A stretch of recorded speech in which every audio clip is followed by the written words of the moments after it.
Hey guys, I'm Sage Valentine and I'm back here to review another episode of NBC's Emerald City. This time it's all about Season 1, Episode number 9, entitled The Villain That's Become.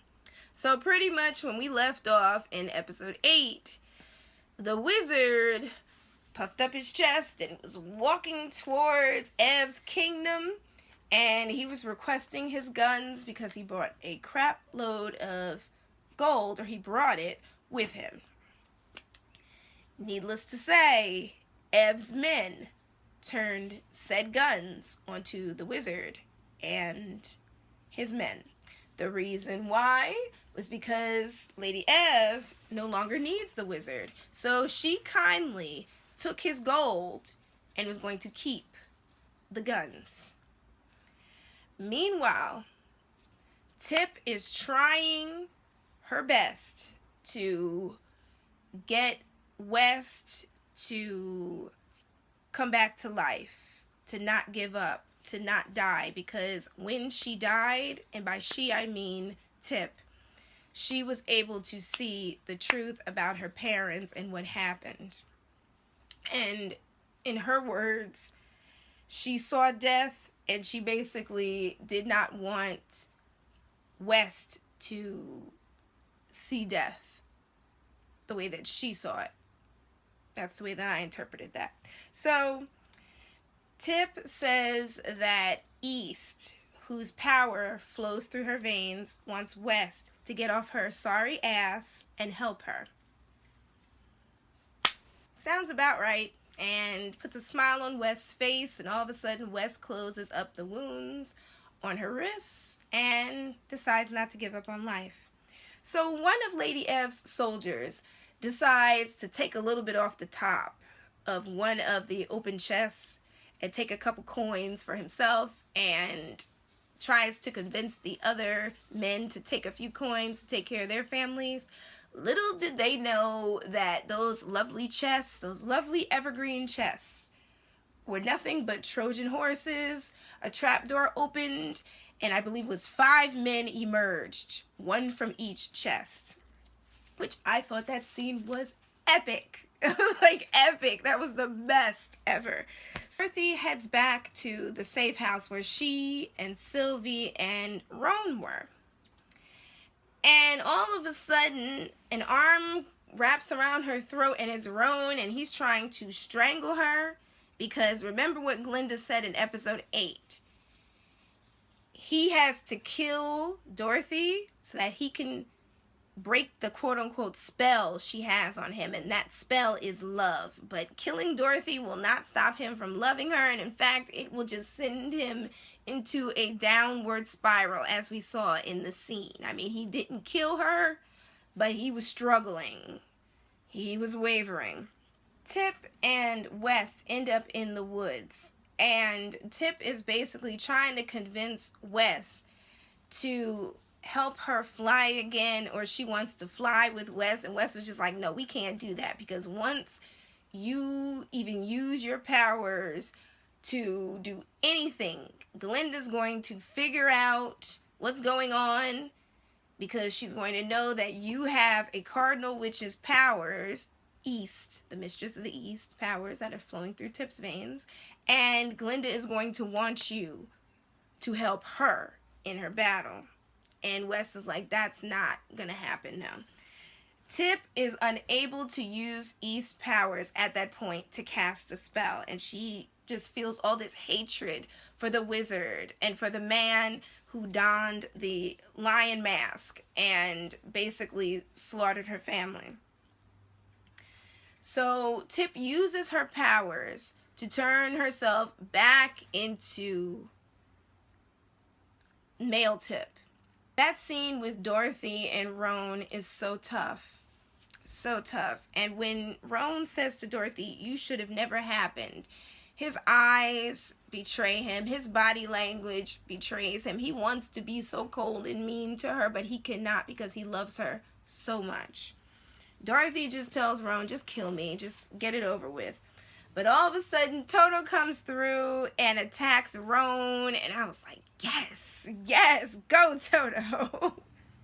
Roan begs Dorothy to do something to stop him from choking her, because he's got his hands around his throat at this point. And Dorothy says, I can't, I won't kill you, I won't do it. And she takes his dagger from his side and stabs him. And from my perspective, it appears to be in the exact same spot that he was stabbed in before.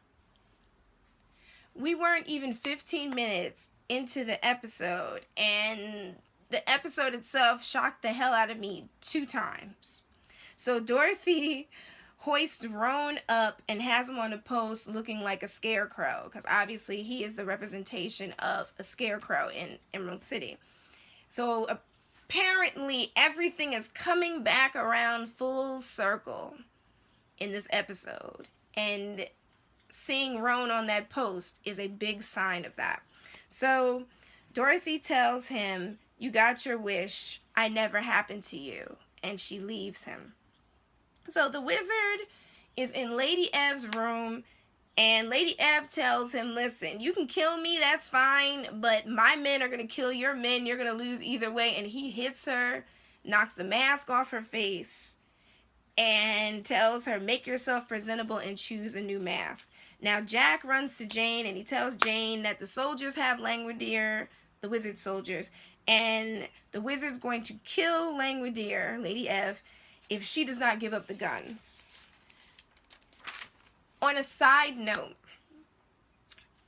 as far as Tip is concerned, I love the fact that Tip is trans, so to speak, and I feel like her character appeals to those who are trans, LGBT in general, and different, because I feel like people can relate to Tip. Tip is one way at this point, but people are trying to get her to be her, him, get them to be another way, a more presentable way for society, and that is not who Tip is. I love the scene where Tip is talking to West, and Tip is peeing standing up, and they feel free. Tip and West at this point need supporters so they can battle against the wizard and Glinda, but Tip has to be Ozma. Tip can't be original Tip, original male Tip. But Tip doesn't want that, but she's going to have to choose. Tip feels like being the Tip that they knew is the only thing that is hers, that she owns. And then she takes off running. Dorothy heads back to the Munchkin land. There's a swirl on the ground. If you didn't notice it the first time and you rewatch the episode, there is a swirl, and it reminds me so much of the swirl in the Munchkin land in The Wizard of Oz. Dorothy wants Ojo. She wants to see him. The Munchkin people are mad. They're turning their weapons onto her. It looks like they want to kill her. She talks to Ojo when he finally appears. He wants his wife, Nahara, freed from the prison of the abject, and that's the reason why he kidnapped Dorothy for West, but West reneged on their deal. What Dorothy wants is the stone giants so that she can defeat Glinda, and she wants Ojo's wife, Nahara, to raise them. West comes back to Tip and says, without you, there's no army. Without Ozma, there's no Oz. So we will try it your way. You can be Tip. You can be Ozma. And instead of being just female or male, you can be you. So Jane comes to see the wizard, aka Frank. Frank is salty. He says that Jane was never kind to him. Despite how much she helped him, apparently it wasn't enough. And Jane is like, I'm the only one left here that knows you are a fraud. You took everything from me by making me stay here in Emerald City. Frank is basically losing his mind because seeing Jane represents the truth, his truth, and he says that he will kill Jane if she calls him Frank again. And Frank, as we know, is the Wizard of Oz. Ojo and Dorothy go to the prison of the abject.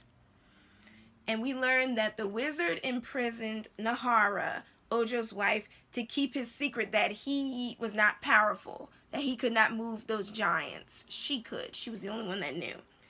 And Nahara was sacrificed and confined in the muck in the prison of the abject so that the other Munchkin people could live. Dorothy tells Ojo that she is going to free all of the witches imprisoned in the prison of the abject along with Nahara. The problem is that when she arrives, she finds out that the witches, the healthy ones, are gone, and she is left with the sick, the dead, and the dying, and a man confined in a tree who looks like his skin was ripped off and all we can see are his muscles. And he reveals that the healthy witches were taken by West. And he also told her that she was left with the sick, the dead, and the dying. And we learn that those witches were taken to become Tip's army. And Ojo learns that his wife, Nahara, is dying, and Dorothy begs her to raise the stone giants. And Nahara says, yes, I did raise the stone giants, but look where it got us. And she asks, will these giants be used in a war? And she finds out that it's going to be used in a war of Glinda versus the wizard. And Dorothy says, if you help me, I will leave Emerald City and I will take the wizard with me. West wanted Tip to have her own power. That's the reason why she had Tip ingest Mistress East's power. And in some circles, West was known as the Wicked Witch of the West, so the Wicked Witch of the West is now canon via Emerald City. So West says to the witches, follow us, meaning she and Tip, to Emerald City. West explains that Tip is Princess Ozma. And the witches look at her, side-eye her, and say, we're not following whomever that is, because that is not Princess Ozma. Princess Ozma has died. And Mistress West, you are nothing more than the wizard's whore. No, in fact, you're worse than the wizard's whore. You are a traitor. And we are tired of you and your sisters, your fellow cardinal witches, East and Glinda. And you will pay for the crimes of the cardinal witches, both alive Glinda and dead East. So Lady Ev stands without her mask. She's exposed. And the wizard basically tells Lady Ev's men to put down your guns or the first death will be your queen. Lady Ev refuses to surrender. And Jack, on a side note, had begged Jane to make him into a weapon so that he could fight the wizard and his men, or at least shoot the wizard. But he accidentally ends up shooting Lady Ev because the wizard somehow catches wind of what's about to happen and kind of thrusts or moves Lady Ev in front of himself, and she ends up taking the bullet and getting shot in the head. And all of a sudden the wizard is trapped. So Nahara, Ojo's wife, is dying. The Inside Out man knocks out Ojo. And we find out that Jane can't help save Lady Ev. And I'm just like, why can't Jane help save Lady Ev? We see Mistress West floating in the air on her back with her arms outstretched. Her lips are sewn together so she can't speak. The witches are pissed, and as I said previously, they want to make sure that she pays for her sister's sins, as well as her own, because they're going to kind of put her on trial in their own way and then sentence her. Tip makes herself into Princess Ozma. She looks gorgeous with her like cornrows and her little braid buns, her braid like arches. She looks so cute. And she shows the witches the truth about her parents' death. The witches, after learning the truth, bow to Ozma, and Tip tells them, you need to fix West before we leave. It's time to rise and take back Emerald City. The most shocking thing that I learned in this episode, that we learned, was that Lady Ev is not real. At one time, she was real, but she, her siblings, and her mother died during the battle with the beast forever. And the king was the only person left. He begged Jane to help him and to resurrect his daughter, and that's what she did in her own way. She made a robot version of Lady Ev, and that's the version that Jack fell in love with. And all of that makes sense because of the fact that Lady Ev comes across as a child in a woman's body. So literally she has the mind of a child, and all Jane did was reconstruct the body to look older and older and older and older, and poor Jack was so distraught when he found out. Poor baby. So the wizard is about to meet his maker, care of Lady Ev's guards firing squad, when all of a sudden we hear this loud boom, and the kingdom shakes, and we catch a glimpse of a stone giant. And they are being led and controlled by Dorothy, who's walking side by side with Toto. And I was a little bit worried with Toto when he was biting and attacking Roan Lucas, because I was like, if he hurts him, we're gonna fight, because I was like, don't hurt Toto.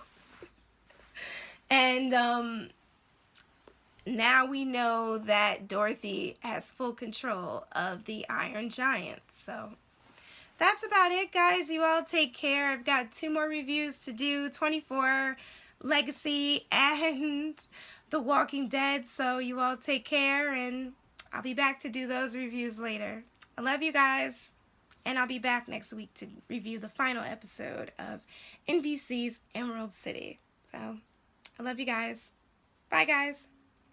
Bye.